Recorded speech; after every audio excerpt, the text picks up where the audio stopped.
qahramon sifatida o'ldi, lekin qiyomat bo'lib qaytdi. Robert Downeyning Doktor Doom roli bilan qaytishi hammani hayajonga soldi, lekin uning aslida kimligini ko'pchilik yaxshi bilmaydi. Ultronmi, Thanosmi? Ularni unuting. Marvel kinematografiya olami shu kunga qadargi eng xavfli yovuz bilan uchrashish arafasida va hammaning xayolida bitta savol bor. Niqob ortidagi bu inson aslida kim? U multiolamlarni qanday egalladi? Bugun bu niqob ortidagi insonning og'riqli o'tmishiga, Marvelning yangi yovuzi Victor Von Doomning hayotiy hikoyasiga sho'ng'iymiz. Tayyor bo'lsangiz videoni boshlaymiz.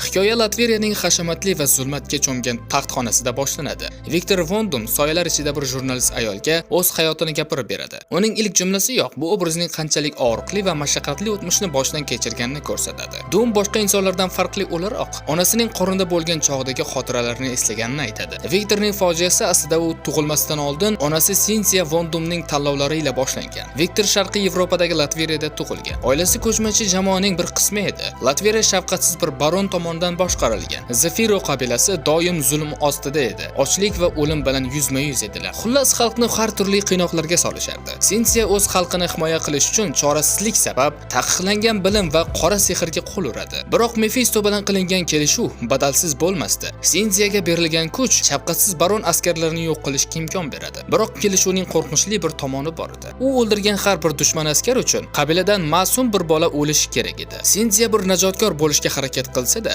o'z xalqining bolalar qotiliga aylangandi. Qilgan xatosi va to'lagan badalning ostida ezilgan Cynthia baron askarlari tomonidan o'ldiriladi. Kichik Victor hali 3 yoshda edi.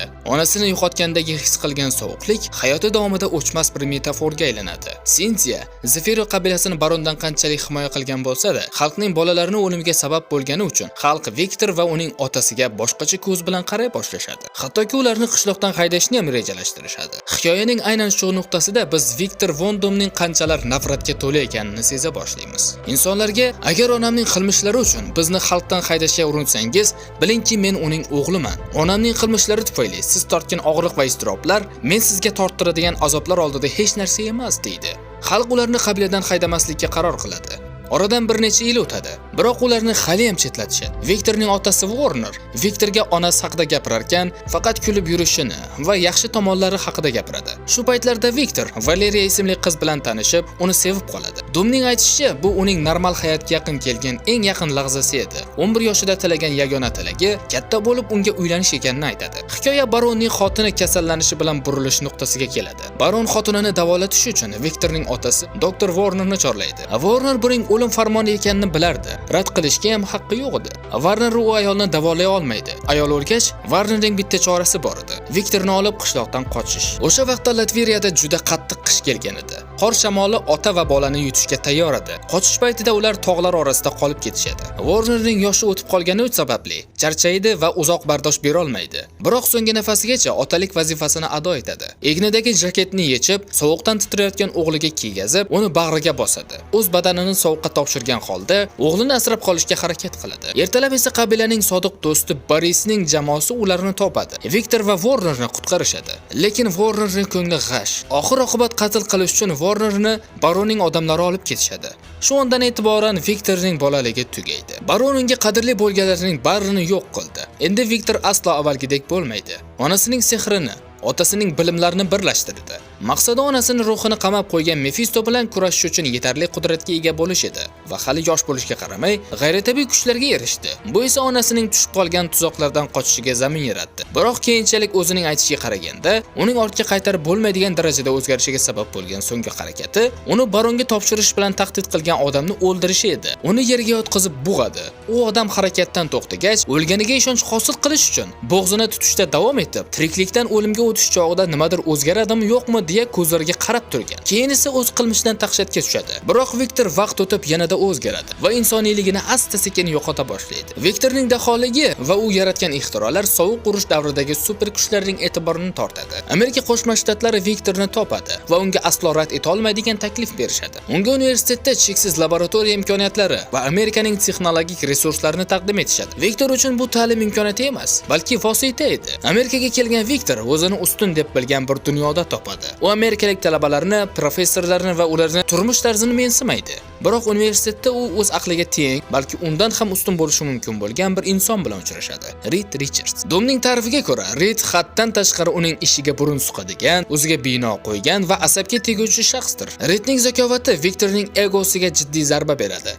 Viktor ta'lim olayotgan davrida bir tomondan hukumat uchun turli loyihalar ustida ishlaydi. Ikkinchi tomondan esa Mephistoning olamiga kirish va onasini ruhini ozod qilish yo'llarini izlaydi. Viktor boshqa talabalardan ancha aqlli. Bu darslarda ham yaqqol seziladi va uning o'ziga xos fe'l-atvori sabab kampusdagi ko'plab ayollar unga qiziqish bildiradi. Ammo Viktor bunday munosabatlarga mutlaqo qiziqmaydi. Uning yagona maqsadi o'zi yaratgan o'ta zamonaviy mashinasi orqali boshqa olamga o'tish va hukumat loyihalarini yuritishdir. U hukumat uchun robotlar ishlab chiqaradi. Albatta shu bilan birga bu imkoniyatdan foydalanib, Doombotning prototipini ham rivojlantiradi. Bir kuni Reed Richards yotoqxonadagi stol ustida Viktorning chizmalarini topib oladi. Buni ko'rgan Viktor g'azablanadi. Biroq Reed uni ogohlantiradi. Tenglamalarda xato borligini va mashina xavfli ekanini aytadi. Ammo Viktor uchun birovning, ayniqsa Reed Richardsning uning xatosini tuzatishi chidab bo'lmas haqoratdir. Takabburligi mantiqdan ustun keladi. Viktor baribir o'sha mashinani ishga tushiradi va haqiqatan ham boshqa olamga o'tib, Mephisto bilan ilk bor yuzma-yuz keladi. Ammo Mephisto kutganidan ancha kuchli va shu bilan birga psixopat mavjudot bo'ladi. U Viktorning onasini zanjirband qilib azob bermoqda. Ammo bir necha soniyadan so'ng mashina beqarorlashadi va ulkan portlash yuz beradi. Viktorning ayrim kursdoshlari jarohatlanadi. Viktorning yuzi esa jiddiy shikastlanib, deformatsiyaga uchraydi. Shu sababli u universitetdan haydaladi. Viktor chuqur tushkunlikka tushadi. U mag'lub bo'lganini hech qachon qabul qila olmaydi. Ishlagan hukumat obyektlarini sabotaj qiladi va shundan so'ng qochqin hayot kechira boshlaydi. Ammo u Mephisto bilan to'qnash kelgani sababli uning kuchi ta'siri ostida qolgan edi. Mephisto uning tushlariga kirib, uni azoblaydi va yo'q qilish bilan tahdid qiladi. Viktor kabi bir insonni nazorat ostiga olish, ayniqsa uning kelajakda nimaga aylanishini ko'rish Mephisto uchun nihoyatda qiziq edi. Shu sababli Viktor uning ta'siri ostida Sharqiy Yevropaning bir chekkasida, eski bir binoning yerto'lasiga joylashadi. Zinapoyada eshik oldida ko'pincha Otto ismli bir odamga duch keladi. Ammo Viktor uni shunchaki bir gadoy deya o'z ishi bilan ovora bo'ladi. Asosan ko'zga tashlanmaslikka harakat qiladi, chunki amerikaliklar uni qidirayotganini bilardi. Shu bilan birga Sovet ittifoqi ham unga qiziqish bildirayotganini sezadi. Bir kuni to'satdan bir guruh odam paydo bo'lib shunday deydi: "Biz sening kimligingni bilamiz. Biz bilan ishlashing kerak. Biz X departamenti uchun ishlaymiz." Marvel komikslarida bu bo'linma Amerikaning Kapitan Amerika va Rossamah kabi loyihalariga Sovet ittifoqining javobi edi. Aynan shu departamentdan Qora beva, Qishki askar Bucky Barnes kabi ko'plab tanish qahramonlar chiqqan. O'sha davrda o'ziga xos qobiliyatlarga ega odamlar nishonga olinayotganini anglagan Viktor bularning barchasidan uzoq yurishni xohlaydi. U ularga hujum qiladi va ularni osonlik bilan zararsizlantiradi. Agar yana qaytib kelishsa, barchasini o'ldirish bilan tahdid qiladi. Hayotining eng tubiga tushgan aynan shu davrda Viktor yillar o'tib hayotining muhabbati bilan yana uchrashadi. Butun bu voqealar orasida Valeriya kutilmaganda uni topib keladi. Ular bir kafeda o'tirishadi va Viktor bo'lgan voqealarni Valeriyaga aytib beradi. Viktor ketgach, baron Roman qabilasining yetakchisiga aylangan va Viktorning qayerdaligini aniqlash uchun qabilaga doim odamlarini yuborib, hujumlar qilgan. Qabilaning folbini bo'lgan Kristus ismli kishi Viktorning Sharqiy Yevropada ekanini ko'rganini va uning ruhiy holati juda beqaror ekanini aytadi.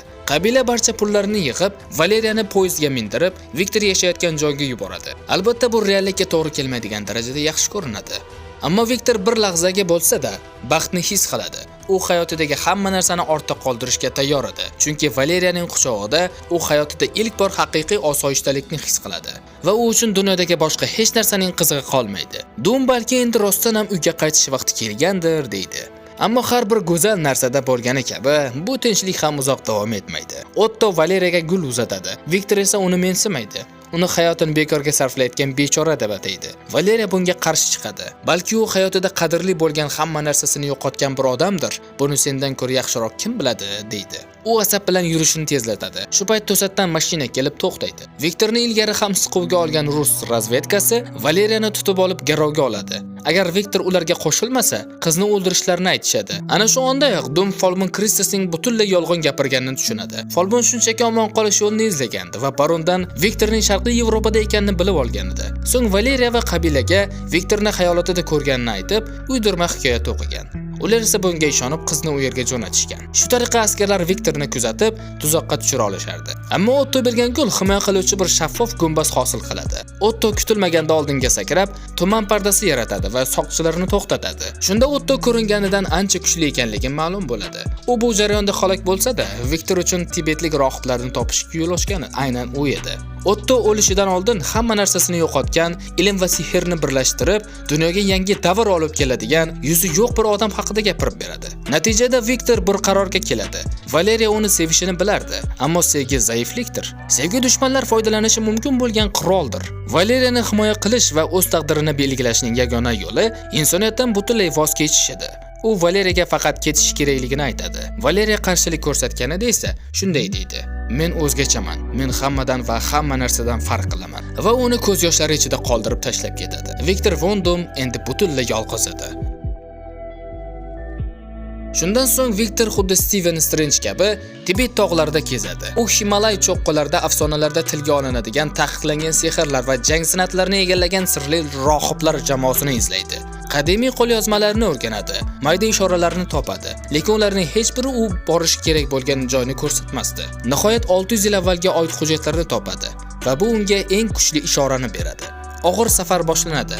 Viktor ochlikka, sovuqqa va kislorod yetishmasligiga qarshi turadi. Uni tirik tutib turgan yagona narsa iroda edi. Oxir-oqibat ulkan maxluq bilan to'qnash keladi. Bu yerda u sehrgar emas, balki olim bo'lgani uchun termal qurilmalar yordamida maxluqni mag'lub etadi va uning terisini shilib oladi.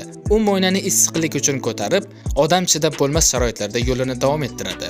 Nihoyat holdan toyib qorli tog'larda o'lim bilan yuzlashadi. Uni rohiblar topib ibodatxonaga olib ketishadi. U yerda ishlashdan oldin bir hafta davomida tuzaladi. Ularning asrlar davomida sehr va texnologiyani qanday o'g'irlashtirganini o'rganar ekan, kunlar haftalarga, haftalar yillarga aylanadi. Ularning texnologiyasi uni shu qadar hayratga soladiki, dunyodagi hech bir ilm qonuni mutlaq emas degan xulosaga keladi. Endi u uchun hamma narsa mumkin edi. 5 yil o'tgach, kutilgan kun nihoyat keladi. Rohiblar uni yonlariga chaqiradilar va balki u orzu qilgan gaplarni aytadilar. Biz bilgan barcha sirlarni senga o'rgatdik, ammo sen bizdan ham o'zib ketding. Seni onging biz hatto so'rashga jur'at eta olmaydigan savollarning javoblarini ko'ra oldi. Ular Viktor Von Doom oldida hurmat bilan egilishadi. Doom o'sha lahzani gapirib berarkan, endi dunyo uning kaftida ekanini his qilganini aytadi. Von Doom nimani xohlasa, albatta shunga erishardi. Endi faqat bitta savol qolgan edi. Qayerdan boshlash kerak? U tayyorgarliklarini ko'rib yo'lga chiqdi. Asl maqsadi jahannam olami ekanini bilsa-da, avval yerda uni kutayotgan boshqa taqdirlar bilan yuzma-yuz kelishi lozim edi. Ammo u dunyoga qaytgach, uzoq vaqt yolg'izlikda yashagan odamda bo'ladigan donolik yoki kamtarlik unda yo'q edi. Aksincha, Viktor endi avvalgidan ham shafqatsiz, yanada insoniylikdan yiroq edi. Yo'lda uchragan, undan faqat biroz pul so'ragan bolalarga ham toqati yo'q edi. Ularni chirigan mayda jonzotlar deb haqorat qilardi. Endi u o'zi bilan boshqa odamlar orasida hech qanday aloqa, hech qanday umumiylik ko'rmasdi. Viktor yashash uchun bir ibodatxonaning eng yuqori qavatini tanladi. Ulkan derazalari cheksiz tog' tizmalari tomon ochilgan bu joy uning yangi qal'asiga aylandi. Xizmatkorlari bilan birga shunday bir qurilma yasadiki, u orqali butun dunyoni kuzata olardi. Radio to'lqinlari, sun'iy yo'ldoshlar, hatto televideniya uzatmalari, dunyo yuzida sodir bo'layotgan hech bir voqea undan yashirin qolmasdi. U Latveriyaning holatini kuzata boshladi. Ota-onasining o'limiga sabab bo'lgan baron taxtga o'tirganini ko'rganida tomirlarida sof nafrat oqayotganini his qildi. Ammo keyin ekranda boshqa bir tasvir paydo bo'ldi. Reed Richards yangiliklarda yaqinlashib kelayotgan kosmik missiya, fantastik to'rtlikning tug'ilishiga sabab bo'ladigan mashhur parvoz haqida gapirardi. Bu tasvir Viktorning ongida eski yaralarni qayta ochdi. Yillar oldin yuzida portlagan o'sha mashinani, hayotidagi ilk katta muvaffaqiyatsizlikni esladi. Va aynan shu yerda Viktor Von Doomning mashhur egosi ishga tushdi. U mantiqli bo'ladimi yoki yo'qmi, farqi yo'q. Boshida faqat bitta ssenariy bor edi. O'sha kun Reed xonimga kirgan edi. Ehtimol chizmalarimni u titkilagan, meni sabotaj qilgan, mashinamning portlashiga sabab bo'lgan ham aynan u. Aslida bu na sabotaj edi, na fitna. Bu shunchaki sof hasad edi. Chunki oxir-oqibat Viktor qanchalik buyuk bo'lmasin, Reed Richards undan ustunroq ekanini hazm qila olmaydigan takabbur va o'ta obsessiv odam edi. Albatta Viktorning asl istagi avvalo Mephistoning ta'siridan qutulish edi. Buning uchun esa u endi hech qachon boshqa bir insonni chin dildan sog'inmasligi, hech qanday istak yoki muhabbat his qilmasligi kerak edi. Mana o'sha mashhur zirh. Doktor Doom niqobining asl maqsadi ham shu edi. Dunyoni o'zidan uzoq tutish. his-tuyg'ularga qarshi devor qurish. U bu devorni barpo etishga kirishdi. Ibodatxonaning tubida o'choq qarshisiga o'tib, po'latni bolg'alay boshladi. Har bir zarba bilan uning ongidagi qat'iyat ham mustahkamlanardi. U bu yerda o'rgangan bilimlarini ishlatib, o'ziga ikkinchi bir teri yaratishni, shu orqali bu dunyodan butunlay ajralishni aytardi. Zirh tayyor bo'lgach, rohiblar uning qismlarini tanasiga joylashtirishar ekan, qizigan metall terisiga singib ketadi. Bu oddiy zirh emas edi. Undagi texnologiya va ustiga bitilgan qadimiy sehrlar Mefisoni hatto tushlaridan ham uzoq tutardi. Shu payt rohiblardan biri yangi qo'yilgan zirhning issiqligi Viktorning jonini og'ritishidan xavotirlandi. Viktorning javobi esa uning insoniy zaifliklardan butunlay voz kechganini e'lon qilgandek bo'ldi. Og'riqmi? U pastkash odamlar uchundir. Bugundan boshlab men og'riq nimaligini bilmayman. Endi faqat bitta oxirgi bo'lak qolgan edi. U ko'zlaridagi qat'iyat bilan buyurdi. Niqobni keltiring. Hali ham bug'i chiqib turgan qoramtir niqobni yuziga yaqinlashtirishganda, u bir zum ham ikkilanmasdan uni yuziga bosdi. Ana o'sha lahzada Viktor Von Doom o'ldi. U o'z qo'llari bilan yaratgan sovuq metall yuz ortidan dunyoga va o'ziga so'nggi hukmini chiqardi. Endi o'lik ko'zlar hech qachon Viktor Von Doomga qaramaydi. Bundan buyon faqat bitta narsa bor. Men aylangan mavjudot. Faqat Doktor Doom. Doom taqdirini amalga oshirish uchun hamma narsa boshlangan joyga, oilasini yo'q qilgan vatani Latveriyaga qaytishga qaror qildi. U dunyoga o'z borligini ilk bor aynan u yerda, alangalar ichida va zolimlarning qonini to'kib e'lon qiladi. U odamlarni yig'ib Latveriyaga qaytganda, mamlakat eski baron tomonidan qiroldek Temur Mush bilan boshqarilayotganini ko'radi. Xalq ayanchli ahvolda edi. Doom darhol rejasini ishga tushiradi va shunday bir qal'ani tanlaydiki, uning manzarasida nafaqat Latveriyaning qashshoq xalqi, balki onasining Mefisto bilan tuzilgan kelishuvi tufayli halok bo'lgan bolalarning qabrlari ham ko'rinib turardi. Doom shunday deydi: kerakli qurollarni aynan shu yerda yaratamiz. Latveriyani o'z qo'llarim bilan qayta shakllantiraman va xalqni atrofimga to'playman. Ammo mayda to'qnashuvlar bilan qirol askarlarini yengish yetarli emas. Doom nomi yanada tezroq yoyilishi kerak. Butun mamlakat uning qudratini bilishi va qirolni ag'darishga qodir yagona shaxs ekaniga ishonishi shart. U eski usullarga qaytadi. Roman qabilalarining qadimiy yo'llariga. Yo'lida Boris paydo bo'ladi. U oilaning eski do'sti va ehtimol Doktor Doom butun umr davomida do'stim deb atay oladigan yagona inson edi.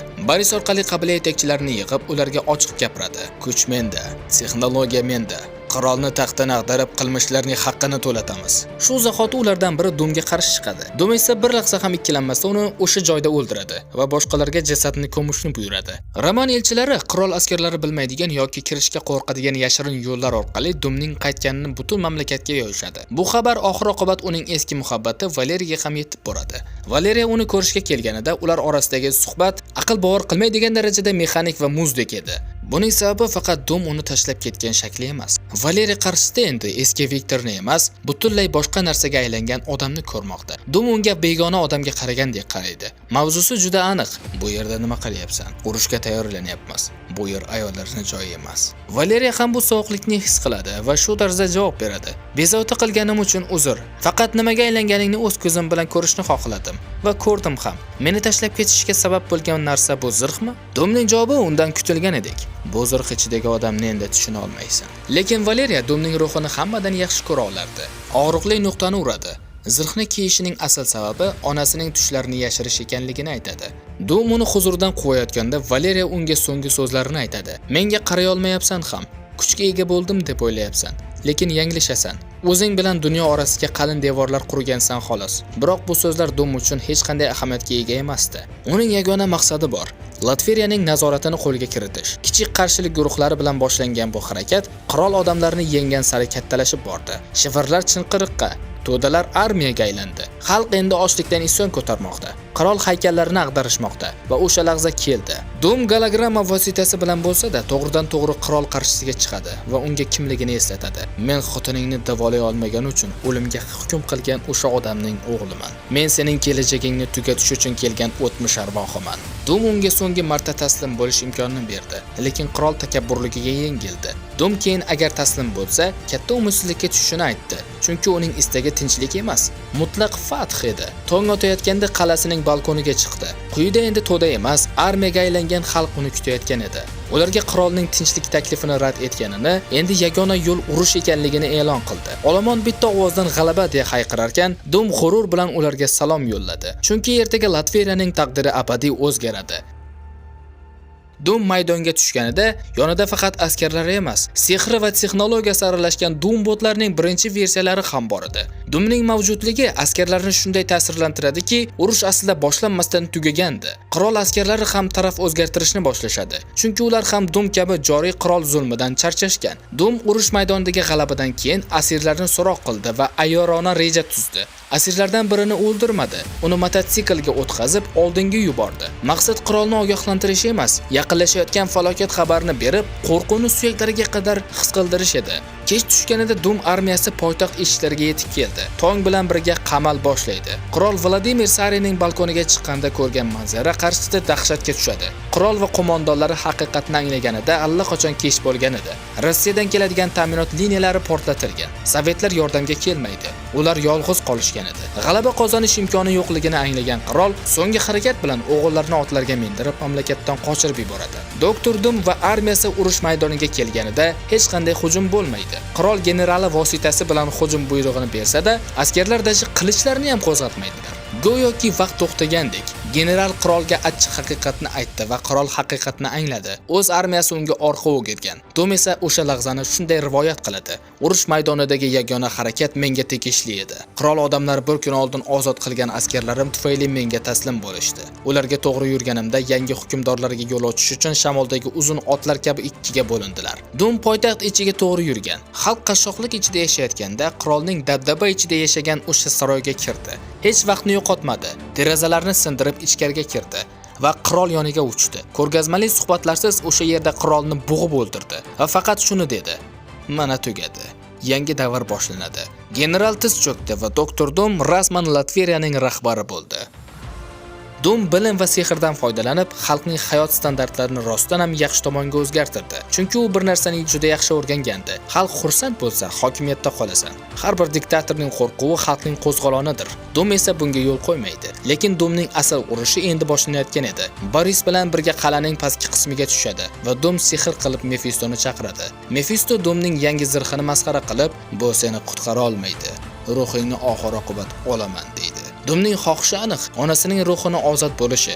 Mefisto unga qo'rqinchli kelishuv taklif qildi. Har yilning bir kechasida onangni qutqarishga urinishing mumkin, lekin har yutqazganingda xalqing sendan har safar nafratlana boshlaydi. Bir necha yil ichida Latviyadagi eng nafratlanilgan odamga aylanasan. G'alaba qozonsang esa onang ozod bo'ladi, lekin baribir sen bora olmaydigan joyga boradi. Doom hech ikkilanmasdan shartnomani qabul qildi. Mefistoning javobi esa ma'noli edi. Buni qabul qilishingga hech shubha qilma.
Aytmagandi. Shunday qilib o'sha ayol hayotining qolgan qismini Doomning qal'asidagi bir hujrada hech kimga ayta olmaydigan dunyoning eng katta hikoyasi bilan o'tkazishga majbur bo'ladi.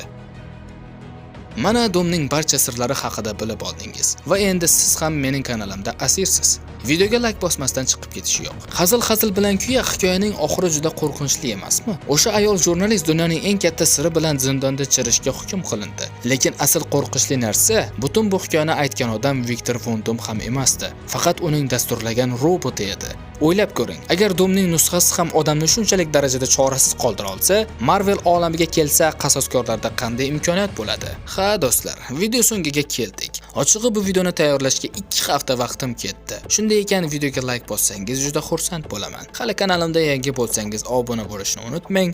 Shuningdek, bu hikoya haqidagi fikrlaringiz va Qasoskorlar qiyomat kuni filmidagi Viktor Von Doom haqidagi nazariyalaringizni izohlarda kutib qolaman. Xullas, keyingi videolarga qadar o'zingizni ehtiyot qiling, yaxshi qoling.